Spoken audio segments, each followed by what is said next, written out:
चुकीच्या वेळेस हा सगळा निर्णय झालेला आहे. शेतकऱ्यांचं जे काही आहे कामकाज झाल्यानंतर सगळा भाव वाढवलं असतं किंवा ह्या जे काही गोष्टी सरकारच्या चुकलेल्या आहेत त्याच्यावरती सरकारने विचार करायला हवा. निवडणूक होतो तोपर्यंत भाव वाढत गेले नाही सरकारने. निवडणूक संपल्या, शेतीचे कामं लागले आणि भाव वाढवून दिले.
कामं सुरू असल्यामुळे शेतकऱ्यांचे जे काही शेतीचे कामं आहेत त्यांना गती आलेली आहे आणि त्याच्यामुळे शेतकरी वर्ग जो आहे तिथं हा डिझेलसाठी लाईनीत उभा आहे आणि चुकीच्या वेळेस हा सगळा निर्णय झालेला आहे.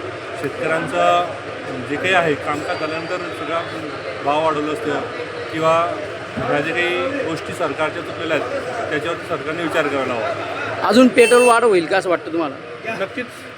नक्कीच होणार आहे. कारण जर आंतरराष्ट्रीय हे बघितलं आपण त्याच्यामध्ये भारतावर त्याचा परिणाम होणारच आहे. आता जरी प्रत्यक्ष आपल्याला 3 रुपये लिटर माझ्यावर दिसतंय पण याचा इनडायरेक्ट इम्पॅक्ट खूप जास्त होणार आहे. सगळ्या भाववाढीवरती खूप परिणाम होणार आहे. जसं आता फॉर एक्झाम्पल दुधाचे भाव वाढले 2 लिटरने. भाववाढ ती शेतीच्या निवडणूक होतो तोपर्यंत भाव वाढत गेले नाही सरकारने. निवडणूक संपल्या, शेतीचे कामं लागले आणि भाव वाढवून दिले. शॉर्टेज निर्माण आर्टिफिशियल आहे असं वाटतं कधी कधी. महाराष्ट्रातील सर्व बातम्यांचे विश्वासार्ह व्यासपीठ सकाळच्या सर्व सोशल मीडिया प्लॅटफॉर्मला लाईक, फॉलो आणि सबस्क्राईब करा. तसंच सर्व नोटिफिकेशनसाठी बेल आयकॉन प्रेस करायला विसरू नका.